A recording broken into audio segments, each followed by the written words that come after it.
মাত্র এক সপ্তাহ। ঠিক এক সপ্তাহ আগে টাটা হাত মিলিয়েছিল আমেরিকার ইন্টেলের সাথে।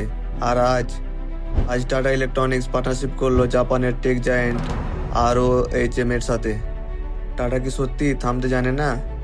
কিন্তু এই ডিল কেন? সহজ উত্তর, আপনার গাড়ি। টাটা এবং ROHM মিলে ভারতে তৈরি করে অটোমোটিভ গ্রেড চিপ বা মসফেট, অর্থাৎ আগামী বছর থেকে জাপানের প্রযুক্তির হাই কোয়ালিটি চিপ তৈরি হবে খোদ ভারতেই। ভাবুন তো একবার, টাটা গ্রুপ গুজরাট আর আসামে $14 বিলিয়ন খরচ করে দুটি বিশাল প্ল্যান্ট বানিয়েছে।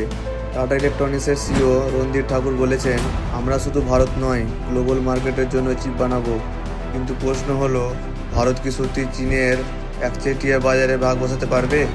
ইন্ডিয়ান এক্সপ্রেসের রিপোর্ট বলছে, সেমিকন্ডাক্টর মিশনের ধাপে সরকার আরও $15 বিলিয়ন ইনভেস্ট করতে পারে। ইতিমধ্যে 10টি চিপ প্ল্যান্ট অ্যাপ্রুভ হয়ে গেছে, অর্থাৎ ভারতের 76,000 কোটি টাকার মিশন এখন শুধু কাগজে নেই, বাস্তবে রূপ নিচ্ছে।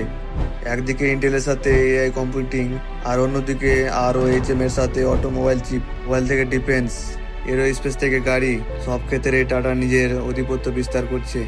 আপনার কি মনে হয় 2030 সালের মধ্যে ভারত কি বিশ্বের টপ 5 সেমিকন্ডাক্টর হাব হতে পারবে? কমেন্টে জানান আর সাবস্ক্রাইব করতে ভুলবেন না।